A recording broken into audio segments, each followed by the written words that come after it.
I want to share my story that sounds so strange. All of that was actually not my choice.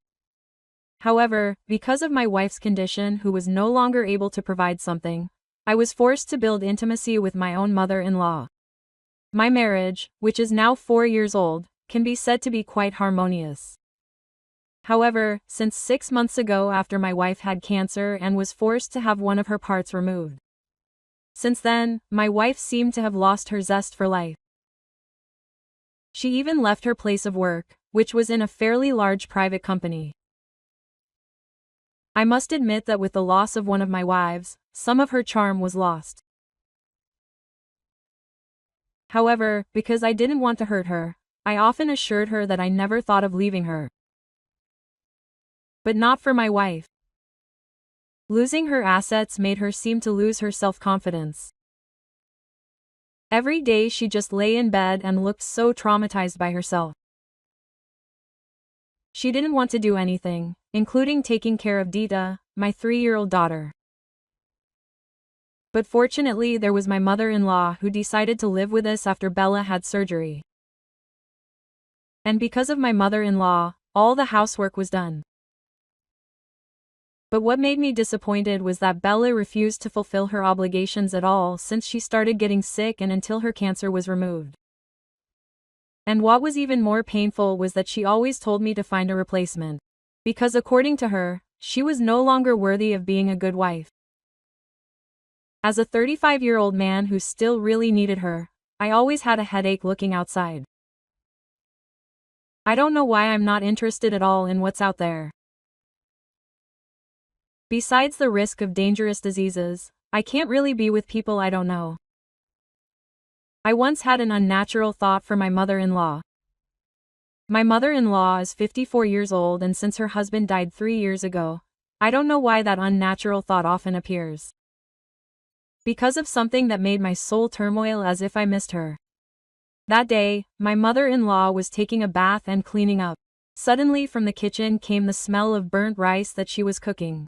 I, who was sitting relaxed in the living room, said, "What's this burnt smell, Mom?" "Nausea," I said, shouting. At that time I didn't know my mother-in-law was in the bathroom. My mother-in-law, who heard my scream, immediately ran out with only a simple cloth that could not even protect all the parts she had. While I followed her, she immediately lifted the pan, then turned off the stove and moved the rice to the Magicom so that the rice would not smell burnt. That's when I could see the beautiful and real natural scenery that I had never seen before. But what made me even more awkward was when she was bending down to turn off the stove. I could see the beautiful natural panorama with a view of the valley of hills that were neatly lined up. At that time, the turmoil in my chest immediately appeared. It was understandable, because it had been a long time since I had not received that need from my wife. At that time I almost dared to give her a hug and invite her to sail the ocean. But I was afraid because it could invite trouble if she didn't agree, and I was forced to suppress the turmoil. Moreover, because so far she had been very quiet and diligent in advising me, so that I did not dare to be excessive with her. Day by day my wife's attitude did not improve, it actually got worse. She only came out of the room when eating or bathing, and the rest of her time was spent sleeping or watching TV in the room. He also always refused to fulfill his obligations. Therefore, we often quarreled, like what happened that night. "If you still have this ego, let me find someone else to replace you," I said in a high tone because I couldn't hold back my emotions. "I already asked Moss. Just find another woman who can provide for Moss." "I'm fine," he replied so lightly. Hearing his words, my emotions exploded as I left the room. I slammed the door shut, making a sound loud enough to dampen my emotions. I took a bottle of cold water and went to the back of the house where the chicken coop was. The place I liked the most to daydream and also reduce my anxiety. Slowly my emotions began to subside after a few sips of cold water wet my throat. I lit a samsu while thinking about my wedding rice that was ruined because of my wife's cancer. But when I was about to turn on the next Samsung, my mother-in-law's voice surprised me.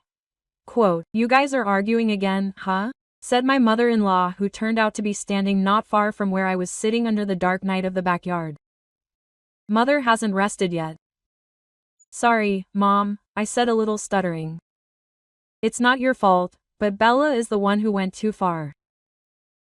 "Even though I've reminded her many times," she said. She came over and sat beside me. Maybe she felt bad about her daughter's attitude. "I'm emotional, Mom, because Bella told me to just buy snacks. I'm really dizzy, Mom, thinking about her attitude." Quote, "My heart ache." "Yes, I know. You must be really dizzy," she said softly, trying to understand my feelings. For a moment we were silent, leaving me speechless with my thoughts that were so annoyed with my wife's actions, while my mother-in-law seemed to be thinking about something. Until finally she said, "If you want, I have a suggestion," but my mother-in-law seemed hesitant to finish her sentence. "What suggestion, Mom? Just say it," I said this. Back when Mother was young pregnant, she was really reluctant to fulfill her father Bella's needs. And it lasted for 3 months, so Father became impatient to sail the ocean. Finally, as a way out, every father needed this. "What is that?" basically by Mother's hands until it was finished. My mother-in-law explained. "I've persuaded her to, ma'am." "But Bella was still reluctant to do activities," I said. My mother-in-law was silent. She wanted to say something, but her face looked down. Until finally she said, "Actually, Mother feels sorry for you. If you want, let Mother treat you, so that the headache goes away," he said softly. I was so surprised by his offer. But I was really happy with his offer. My heart seemed to be beating fast at that time. But I tried to control it so as not to look awkward. "So when, Mom?" "Right now my head is very dizzy because the turmoil in my chest has been rumbling since earlier," I said. "Now is okay," he replied, offering. Initially my mother-in-law wanted to work directly where we were sitting near the chicken coop, but I refused because the place was uncomfortable and also smelly. Finally we agreed to work in the living room, because in the room occupied by my mother-in-law there was my daughter resting there. Mother asked me to first check whether my wife Bella had fallen asleep or not. And it turned out she was already snoring. I immediately followed my mother-in-law to the living room. There she was waiting for Sek Bari, sitting on the edge of the resting place. But she looked awkward. Maybe she was embarrassed or whatever. But because I was unable to contain the increasingly burning turmoil, I didn't care anymore. I immediately sat down near her. "Come on, Mom, cure my feelings so my headache goes away." Kaku wanted to grab his hand. I immediately moved all the food covers I had so that he could freely take all the dishes I had. My mother-in-law was a little stunned. Her face lowered even more. But I'm sure she was amazed by me compared to my father before. "Which is better, the beau mode?"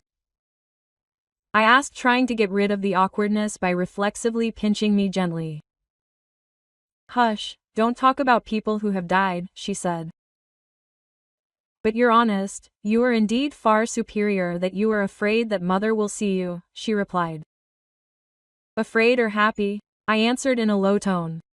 Then her hand reached for something slowly. She was really professional in her job.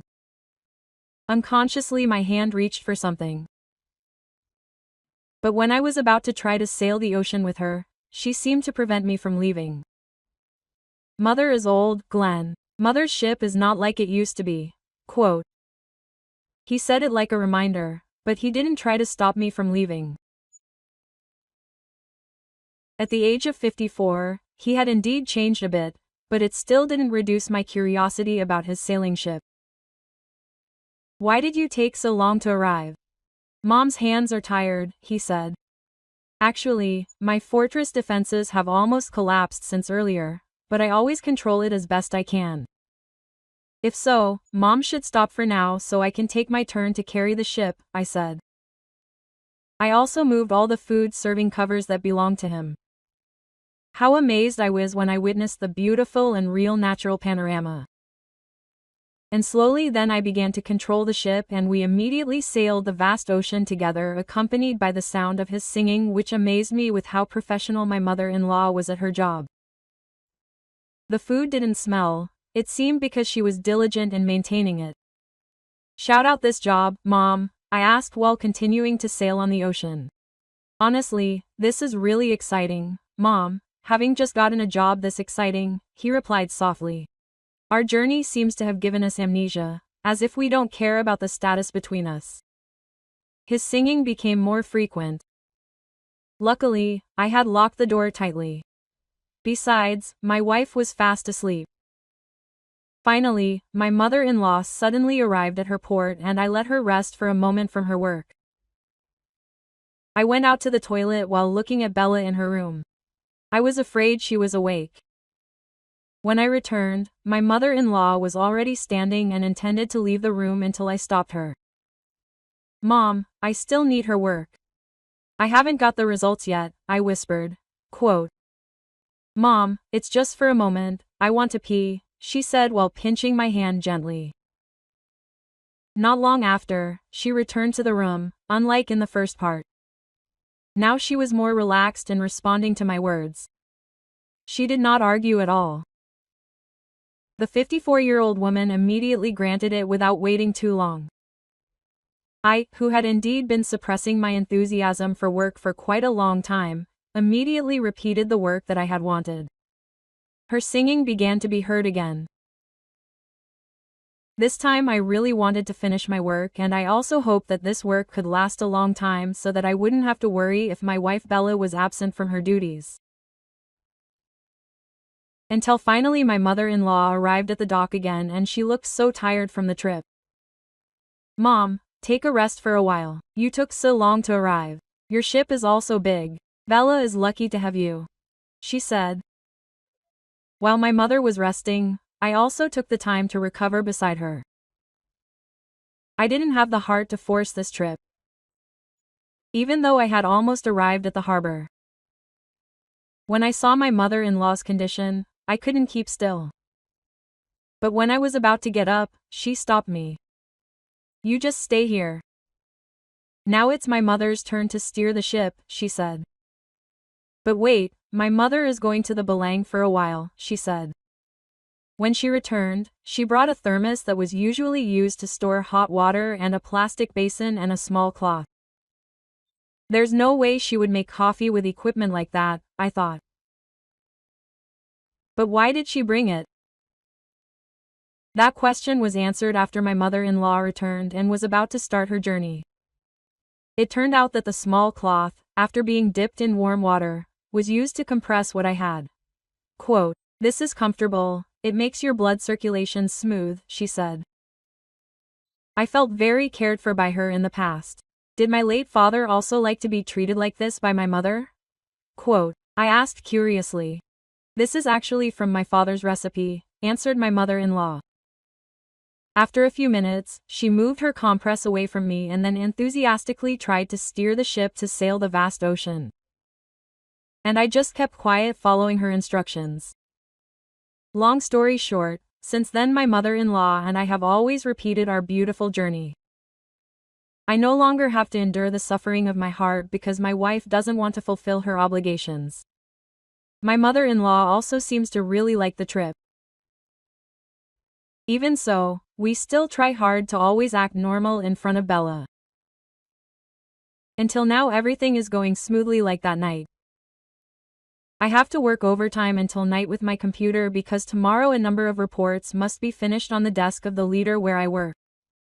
But just as I was about to start finishing my last task, the living room where I work at home, my mother-in-law appeared with a glass of hot coffee and my favorite banana cheese. "Drink the coffee first so it's refreshing," she said while massaging my shoulder. Her gentle and caring attitude, like a wife who is devoted to her husband, made me happy with her. "Drink the coffee, okay, you just continue your work. Mom wants to see Dita in the room," she said before she left the room. I managed to grab her hand. "Mom, don't you need anything else?" she whispered in her ear. "But you're working," she replied. "You're almost done, Mom." Let me finish it in the morning before I leave. Quote, I said. I didn't expect a woman her age to still have such a great work ethic, and it was proven right then and there. She immediately gave her introductory speech again. The days change. I didn't expect much from Bella anymore. My wife, because as long as my in-laws were around, all my needs were perfectly met. And since our special closeness, my wife and I have rarely fought. Actually, I still love my wife very much. But for that matter, I can't do anything. Yeah.